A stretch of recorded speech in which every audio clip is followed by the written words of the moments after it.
Book 14. Nestor, drinking wine with Machaon, could not help but hear the screaming, and said, Son of Asclepius, what do you make of this? Our boys are shouting much louder by the ships. Now, don't get up, just keep sipping that wine until pretty Hecamede heats up a warm bath and washes off all that clotted blood. Myself, I'll go to a lookout point now. With that he picked up a metal-plated shield, one of Thrasymedes, that was lying in the hut, and a heavy spear with a honed bronze point. He stepped outside and saw an ugly scene, the Greeks en route, and behind them the high-hearted Trojans pouring through the wall. As the dark sea broods with a silent swell and only a faint premonition of wind is traced on its surface, and no crest forms until a decisive breeze comes down from Zeus, so the old man pondered which way to go, to join the Greek troops or to get Agamemnon the son of Atreus, shepherd of his people. He thought it over and went to Agamemnon. The fighting continued, and the killing. Armor rang under sword blades, and spear points nosed busily past plated shields. The wounded kings were coming up from their ships, Diomedes, Odysseus, and Agamemnon, and met Nestor on the way. Their ships were drawn up far from the battle on the sand by the gray sea in the first row, and the wall was built near the last row inland. The beach was wide, but could not hold all the ships, so they were drawn up in rows toward the plain, and filled the space between the two headlands. So the kings were coming up together, leaning on their spears to see the fighting, and their hearts were grieved. Old Nestor met them and was hailed by Agamemnon. Nestor, son of Neleus, glory of our army, why have you left the battle and come here? I fear that Hector will make good on the threats he leveled against us in the Trojan muster, that he would not return to Ilion until he had burnt our ships and killed our men. And it's all coming true just as he said.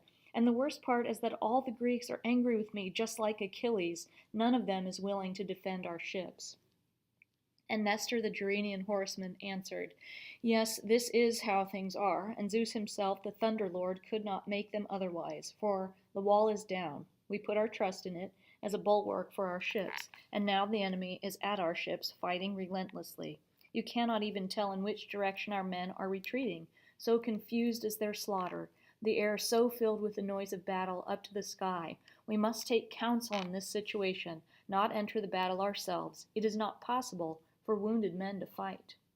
And Agamemnon the warlord, Well then, Nestor, the ships are under attack, and neither the wall nor the trench, which we trusted to be a bulwark for our beachhead camp, has been of any avail. It must be the pleasure of Zeus Almighty for us to die here, nameless and far from Argos. I knew it when he was favoring the Greeks, and I know now that he is giving the Trojans glory from above, and has tied our hands. So this is what I say we should all do now. Let's haul the first line of ships to the water, get them afloat, and moor them with anchors until darkness comes. If and when the Trojans stop for the night, we can drag down the rest. It is no shame to flee ruin, even by night. Better to give evil the slip than be caught by it. Odysseus looked him up and down and said, What kind of thing to say is that? You're a ruined man, son of Atreus, fit to command some ragtag army, but not to rule over men like us, to whom Zeus has granted just one thing in life, to wind up wars like skeins of wool, from youth to old age, until the last of us dies. Do you really want to leave Troy behind, the great city that we've suffered so much for? Stop that talk before somebody hears you. Words like that should never make it past your mouth. You're a sceptered king, commanding the loyalty of an army of Greeks. You must have lost your mind, ordering us to launch ships while the battle is raging. The Trojans, who are winning as it is, will have all their prayers answered, and our army will be utterly crushed. Draw the ships to the sea, and the Greeks will be looking over their shoulders and give up the fight. Your plan will ruin us, Lord Agamemnon. To which Agamemnon briefly replied, That cuts deep, Odysseus. I'm not suggesting that the ships be launched against the Achaeans' will. I wish there were someone, young or old, with a better plan than mine. I would welcome that. Diomedes the bull-roarer had a response. The man is here. No need for a long search. If you are willing to listen, and if none of you will be upset because I'm the youngest in years, there's nothing wrong with my lineage. My father was Tydeus, who lies buried at Thebes. My great-grandfather, Portheus, had 3 peerless sons who lived in Pleuron and steep Calydon, Agrios, Melas, and the horseman Oeneus. My father's father, the bravest of the three. My father left home and wandered to Argos, as Zeus and the other gods no doubt willed. He married one of Adrastus's daughters and lived in a rich house with many acres, in wheat and orchards and many sheep. And he was the best spearman in all Argos. You will have heard of all this and know it is true, so don't think I'm a coward by birth and reject anything worthwhile I might have to say. We must go down to the battle, injuries and all, not to fight. We will stay out of range to avoid taking wounds on top of wounds, but to spur the others on and send them in, those who have been on the sidelines, nursing their resentment and failing to fight. They heard him out and agreed. Agamemnon led the way as they started out. Poseidon was not blind to any of this, but went with them disguised as an old man. He took Agamemnon by his right hand and spoke to him words that winged home. Well, son of Atreus, Achilles' dark heart must be laughing now as he sees the panic and slaughter of the Greeks. The man hasn't a shred of sense left. None. Damn him. May some god cripple him. But the blessed ones aren't angry with you, not yet. There's still a chance you will see the Trojan generals raise dust on the wide plain as they beat a retreat for your ships and huts. And as he sped over the plain, Poseidon yelled so loud it seemed that 10,000 warriors had been enlisted by Ares and shouted at once. And the god's yell put into each Greek heart the strength to fight and battle on without pause. Standing on a crag of Olympus, gold-throned Hera saw her brother, who was her husband's brother too, busy on the fields of human glory, and her heart sang. Then she saw Zeus sitting on the topmost peak of Ida, and was filled with resentment. Cow-eyed Hera mused for a while on how to trick the mind of Zeus, Aegis holder, and the plan that seemed best to her was to make herself up and go to Ida, seduce him, and then shed on his eyelids and cunning mind a sleep, gentle and warm. She went to the bedroom her darling son Hephaestus had built for her and closed behind her the solid polished doors he had fitted out with a secret latch, and that no other god could open. First, she cleansed her lovely skin with ambrosia, then rubbed on scented oil, so immortally perfumed that if the jar was just shaken in Zeus's bronze-floored house, the fragrance would spread to heaven and earth.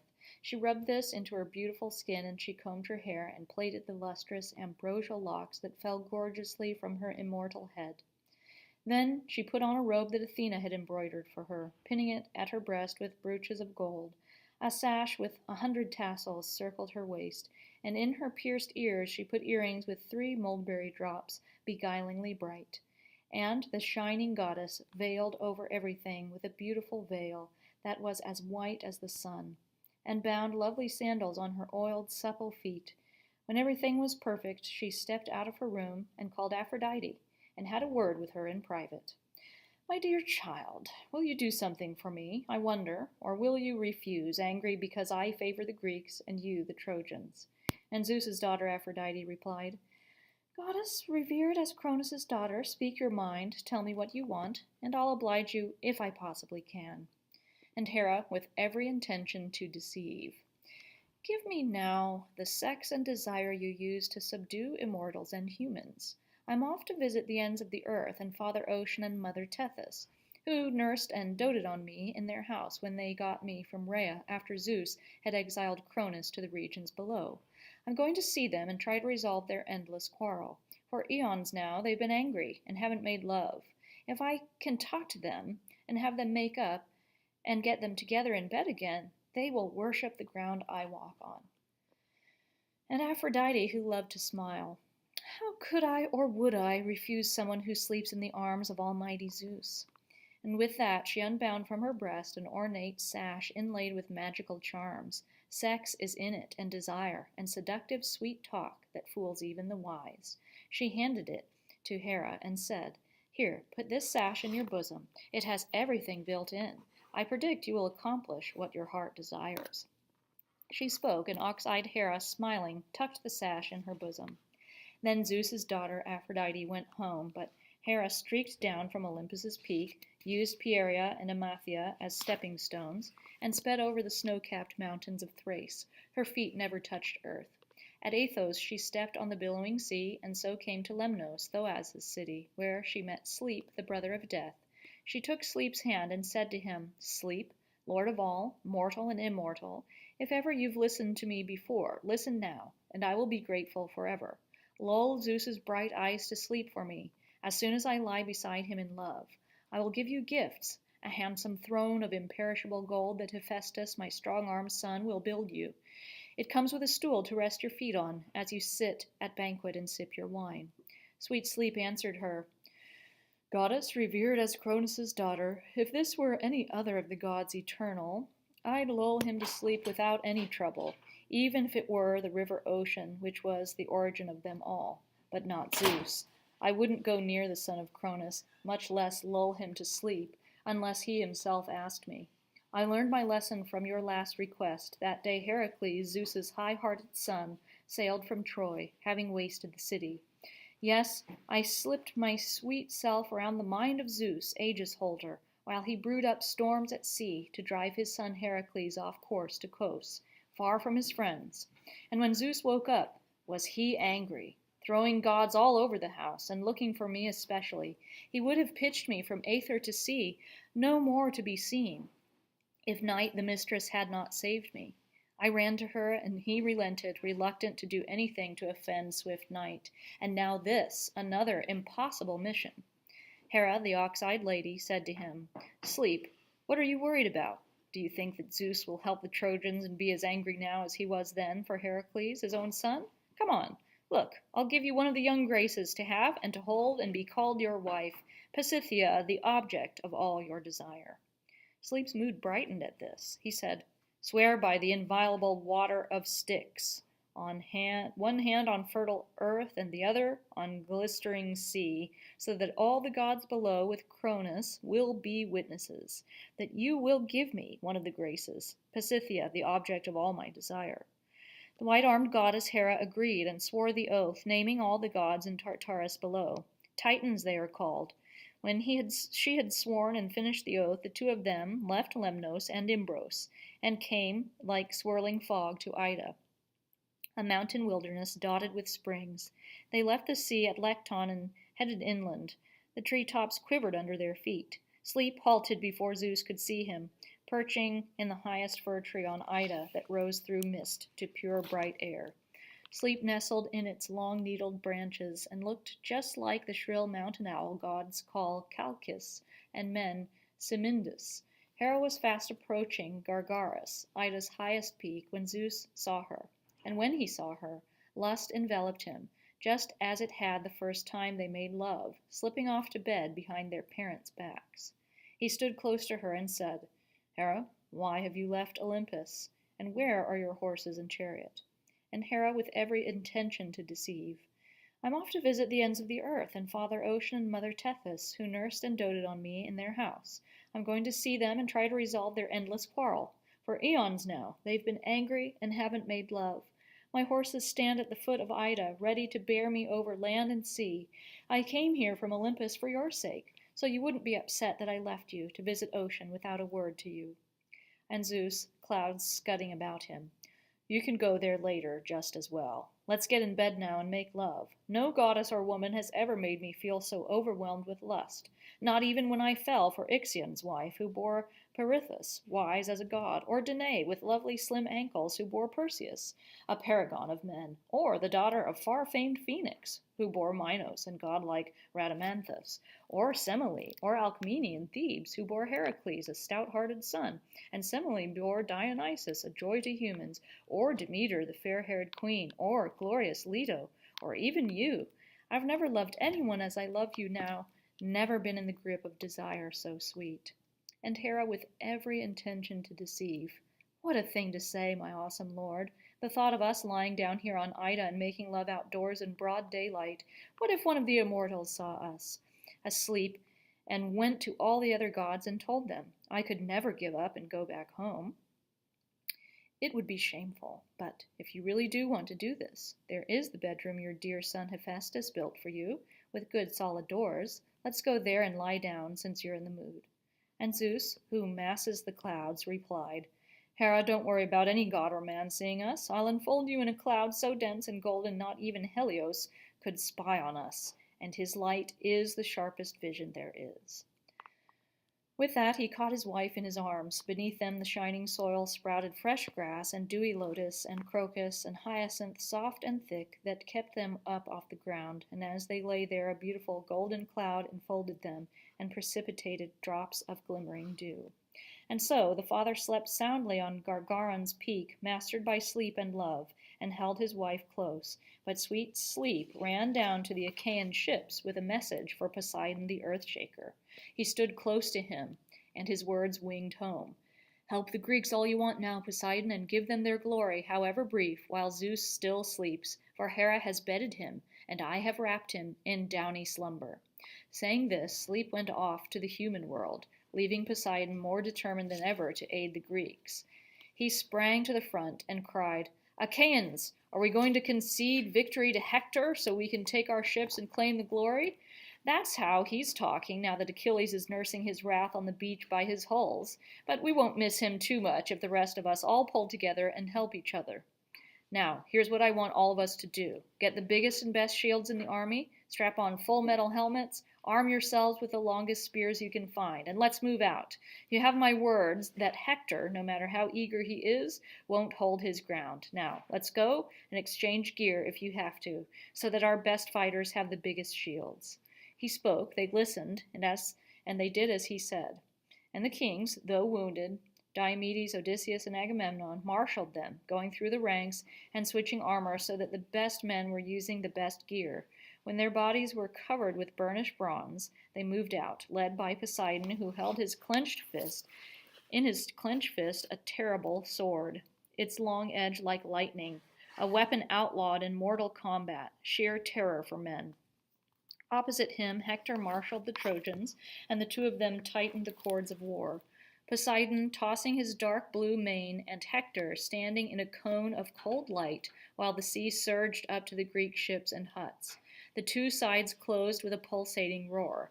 The sound of surf when arching breakers roll in from the deep under painful northern winds, or the hissing roar of a forest fire when it climbs the hills to burn all the woods, or the howling of wind when it is angry with oaks and moans and shrieks through their leafy branches, will give you some idea of the uncanny noise the Greeks and Trojans made when they clashed. Hector struck first, a spear cast at Ajax, who was in his line of fire. He didn't miss, but the spear hit Ajax where his two belts, one for his shield, one for his silver-studded sword, formed a protective cross over his skin. Angry that he had made a good throw for nothing, Hector backstepped into the rank of his army, avoiding fate.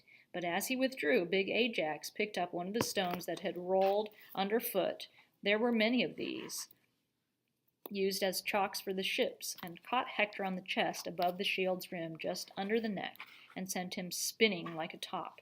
He fell as a tree falls, an oak tree blasted by lightning from Zeus. The tree is uprooted, and the air reeks of brimstone, and no one who sees this from close up has any desire to be near Zeus's thunderbolts ever again. So Hector fell to the ground in the dust. The spear was knocked from his hand, but his shield and helmet flew up in the air and then came down, clattering on the rest of his embellished armor. The Greeks ran up, screaming with delight, hurling javelins thick and fast, and hoping to drag him off, but they couldn't touch him. All Troy's best crowded around their hero. Polydamas, Aeneas, Agenor, Glaucus, Sarpedon, the Lycian commander. No one neglected Hector. They circled him with shields and lifted him up and away from war's toil, until they brought him to the rear of the battle, where his horses stood with his charioteer and rig, which took him groaning back toward the city. But when they reached the ford of the Xanthus, the beautiful swirling river that Zeus begot, they lifted him from the chariot to the ground and poured water on him. This brought him around. His eyes opened, and kneeling on his knees, he vomited up a cloud of black blood. Then he sank back to the ground, and darkness covered his eyes. The blow still mastered his spirit. When the Greeks saw that Hector was gone, they remembered how much they loved to fight. First to draw blood was oily Ajax. A quick leap and thrust of his spear brought down Satnius, son of Enops, and a peerless Naiad who lived in the river, the Satnois, where he tended his flocks. When Ajax's spear hit him on the flank, he fell on his back and became the center of some hard fighting. Polydamas, Panthus's son, came up to help him and put his spear through the right shoulder of Prothonor, Arelicus's son. The spear's weight carried it clear through and he fell to the earth, clawing at the dust, and Polydamas gloated over him loudly. Ha! Another great throw from the strong hand of the heroic son of Panthos, and another Greek has my spear in his flesh. Use it as a crutch on your way down to hell. This boast pained the Greeks, no one more so than Telamonian Ajax, who was closest to the man when he fell. Ajax's bright spear was in the air instantly, hurtling at Polydamas, who managed to dodge both its point and his death. No matter, the spear lodged in Archilochus, Antenor's son, whom the gods wanted to die, just where the neck splices into the spine, at the topmost vertebra. The spear blade sheared through the double tendon. His mouth and nose hit the earth before his legs and knees. It was Ajax's turn to call to Polydamas. What do you think, Polydamas? Was this man worthy to be killed in return for Prothoenor? He wasn't simply a nobody, was he? Looks like he might be Antenor's brother or his son. There's a family resemblance. He knew perfectly well who it was. The Trojans felt their chests tighten. Then Acamas, straddling his brother's body, stitched his spear through Promachus, the Boeotian, who was trying to drag the corpse by his feet into the clear. Acamas was exultant. Try fighting sometime instead of issuing threats. We're not going to be the only side to suffer. We're going to give as good as we get. How do you like the nap Promachus is taking, courtesy of my spear? I didn't waste any time collecting the price for my brother's blood. That's what family is for, to beat off ruin. The Greeks winced when they heard this. No one more so than the warrior Peneleus, who charged, and when Acamas did not wait for his onslaught, he hit Ilioneus instead. The man's father was Phorbus, whom Hermes loved more than any other Trojan, and who had the flocks and wealth to prove it, but only one child, Ilioneus. Peneleus's spear went through his eye socket, gouging out the eyeball and going clear through the nape of the neck. Ilioneus stretched out his hands as he settled slowly to earth. Peneleus took out his sword and hacked at his neck, severing the head, helmet and all. The great spear was still stuck in the eye socket. Peneleus held it up like a poppy and showed it to the Trojans, said, Kindly take word to Ilioneus' parents to lament their prince in his family halls, as the wife of Promachus, Alegenor's son, will lament the absence of her cherished husband when the Greeks return on their ships from Troy. He spoke, and the Trojans began to tremble, eyes searching for an escape from death. Muses who dwell on Olympus, tell me, who was the first Greek to bear away spoils once Poseidon had turned the battle's tide? Telamonian Ajax, who wounded Hirtius, son of Gritius, leader of the Mysians, and Antilochus despoiled Phalces, and Murmurus and Meriones slew Morus and Hippotion, and Teucer stripped Prothoon and Periphetes, and the son of Atreus wounded Hyperenor in the flank, and when the bronze clove through all the bowels spilled out, and his soul rushed through the gaping wound, and night covered his eyes, but Ajax, Oileus' swift son, killed the most. No one could chase down men in rout faster than he, when Zeus makes them panic.